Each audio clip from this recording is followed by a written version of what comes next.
Intelligence Quotient atau bisa dibilang IQ adalah ukuran kemampuan intelektual, analisis, logika, dan rasio seseorang. IQ merupakan kecerdasan otak untuk menerima, menyimpan, dan mengolah informasi menjadi fakta. Selama ini banyak yang mengetahui bahwa Albert Einstein atau Beethoven adalah beberapa di antara orang terpandai di dunia. Albert Einstein memiliki IQ 150, namun ternyata masih ada beberapa orang yang mempunyai IQ tertinggi dari Albert Einstein atau Beethoven. Siapa saja dia? Oke, gasrot.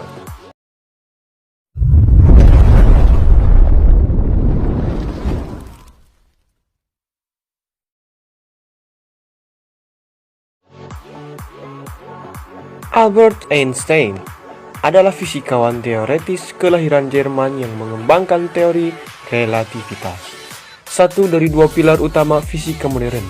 Karya-karyanya juga dikenal karena berpengaruh terhadap filsafat ilmu.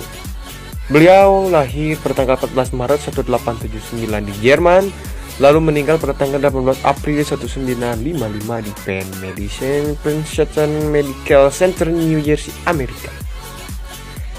Dan di antara penghargaan-penghargaannya yaitu ada Nobel Fisika 1921, Model 5 Tucci 1921, dan lainnya. Masih banyak loh ya guys. Leonardo di Piero da Vinci, yang lebih dikenal dengan nama Leonardo da Vinci, adalah seorang pelukis, pemahat, pematung, arsitek, penemu, ilmuwan, penulis, dan filsuf asal Italia di masa Renaissance. Lahir pada tanggal 15 April 1452 Anciano, Italia, dan meninggal tanggal 2 Mei 1519 di Clos-les Amboise, Prancis. Di antara karya-karyanya ditampilkan di Museum Louvre, Royal Collection Trust, Museum Seni Murni, Uffizi, dan lainnya. Leonardo lebih masyhur sebagai seorang pelukis. Lukisan Mona Lisa adalah karyanya yang paling terkenal dan merupakan potret manusia paling populer yang pernah dibuat. Di antara karya-karyanya adalah yang pertama ada Mona Lisa, The Last Supper,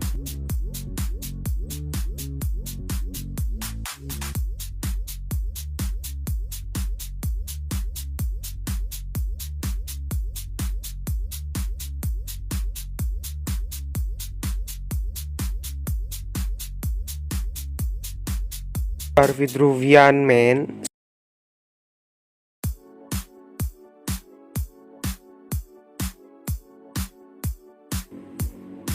Salvator Mundi, terjual dengan harga 450,3 juta US dollar. Widih, berapa banyak tuh duit. Dalam lelang yang diadakan Christie's di New York pada tanggal 15 November 2017, membuat lukisan tersebut menjadi karya seni dengan harga termahal di dunia. Widih, jadi sultan nih gue. Marilyn Vos Savant atau Marilyn Mach, lahir pada 11 Agustus 1946 di St. Louis, Missouri, adalah seorang Amerika majalah, kolumnis, penulis, dosen, dan dramawan. Dia terdaftar sebagai memiliki kecerdasan tertinggi yang tercatat di Guinness Book of Records. Savant terdaftar dalam Guinness Book of Records di bawah IQ tertinggi dari tahun 1985 hingga 1989 dan masuk dalam Guinness Book of World Records Hall of Fame pada tahun 1988. Wih. Garry Kasparov adalah Grandmaster pecatur utama dunia dan mungkin manusia paling tangguh dalam bermain catur. Ia memiliki elo rating tertinggi dengan nilai 2804 setelah sebelumnya sempat mencapai 2851 pada tahun 1991. Dia mengumumkan pengunduran dirinya dari dunia catur pada 10 Maret 2005. Ini Kasparov mengenakan kacamata 3 dimensi dalam pertandingannya melawan program X 3 dimensi Fritz. Pada bulan Januari 2003, ia terlibat dalam pertandingan kontrol klasik 6 pertandingan dengan hadiah $1 juta yang diberikan sebagai kejuaraan dunia manusia versus Sin FIDE melawan Deep Junior. Deep Junior adalah mesin pertama yang mengalahkan Kasparov dengan warna hitam dan pada kontrol waktu standar.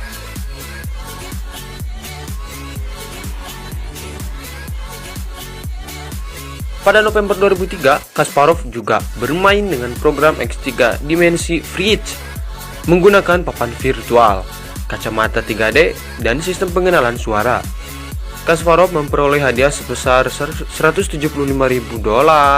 setelah berhasil memenangkan pertandingan itu dengan hasil 2 kali menang, 1 kali kalah, dan 2 kali seri. Oh mamai, itu otak atau apa ya? Otak udang kali ya? Kim Ung-yong adalah seorang profesor Korea Selatan dan mantan anak ajaib yang mengklaim telah memegang Guinness World Records untuk IQ tertinggi dengan 210. Widih, gede amat ya. Kelahiran tanggal 8 Maret 1962, manusia dengan IQ di atas 200 dikategorikan sebagai manusia super jenius, yang salah satunya adalah Kim Ung-yong. Ung-yong memiliki IQ 210 dan pernah tercatat dalam Guinness Book of Records sebagai manusia dengan IQ tertinggi di dunia. Widih, kalian jadi orang terapa di dunia guys. Som. Haha. Lahir pada tanggal 7 Maret 1962 di Hongjae-dong, Seoul, Korea Selatan. Ung-yong dapat berbicara ketika usianya masih 6 bulan. Di usia 3 tahun, ia mampu memecahkan persamaan kalkulus, dan di usia 4-5 tahun, dia menguasai kemampuan berbahasa Jerman, Inggris, Cina, Spanyol, Vietnam, Tagalog, Jepang, dan tentunya Korea. Widih, kalian sob di umur 4, 5, 6 tahun 6 bulan kalian bisa apa sob? Masih jadi beban ya? Sama dong. Mereka.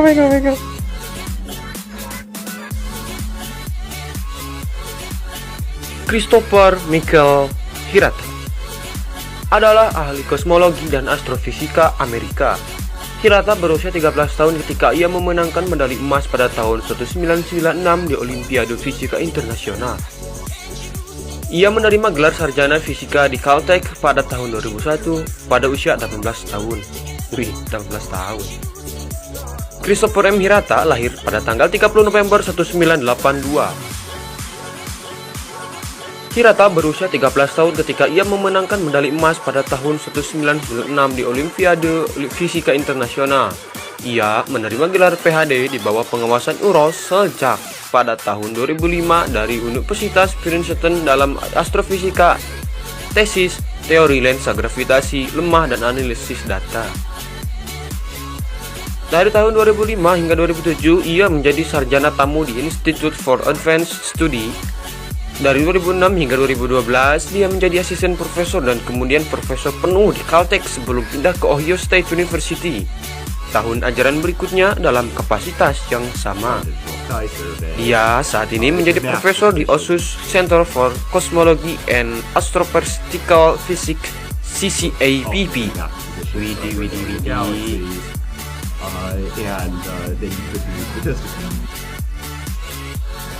Terence Chi Sentau, lahir 17 Juli 1975, adalah seorang matematikawan Australia Amerika.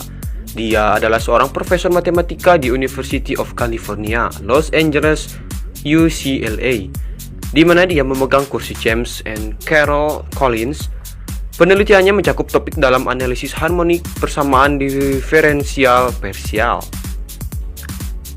Lahir 17 Juli 1975, Adelaide, Australia Selatan, Australia, kewarganegaraan Australia, Amerika Serikat.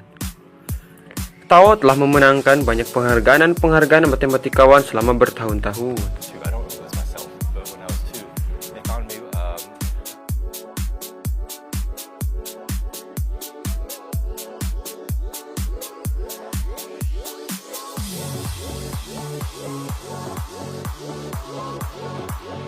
Oke, yang terakhir nih sob, orang terjenius cerdas semuka bumi ini adalah yakni siapa yang tahu? Namanya William James Sidis, adalah tokoh Amerika Serikat yang dikenal akan kecerdasannya yang tinggi. Menurut laporan Montour, saat umurnya sekitar 3 tahun, ia sudah bisa membaca dengan lancar, dan 6 bulan sesudahnya Sidis sudah bisa menggunakan pensil. Widih, Mau nulis apaan ya? Lahir pada tanggal 1 April 1898 di Manhattan, kota New York, Amerika. Meninggal pada tanggal 17 Agustus 1944 di South Boston, Massachusetts, Amerika. Pada saat ia berumur 4 tahun, ia sudah bisa mengetik. Dan saat ia berusia 6 tahun, ia sudah lancar berbahasa Inggris, Rusia, Prancis, Jerman, dan Ibrani.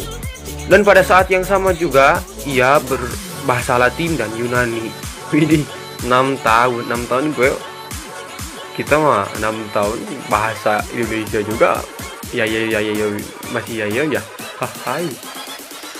Kemudian, ketika Sidis berusia 8 tahun, ia lulus ujian masuk di Institut Teknologi Massachusetts dan bahkan ia sudah mengembangkan tabel logaritma baru dengan dasar 12 dan bukan 10. Ia juga lulus ujian sekolah kedokteran Harvard dalam bidang anatomi. Tapi ia akhirnya ditolak karena usianya belum mencukupi. Di bidang akademis, ia telah bersumbang asih dengan menerbitkan 2 buku. Pada tahun 1926, ia menerbitkan Notes on the Collection of Transfers. Pada tahun 1925, ia juga mengeluarkan buku The Animate and Inanimate, susah bener ya, yang bertujuan untuk membuktikan teori Sidis tentang energi cadangan. Pada tahun 1909, ketika ia masih berumur 11 tahun, ia sudah bersekolah di Harvard College.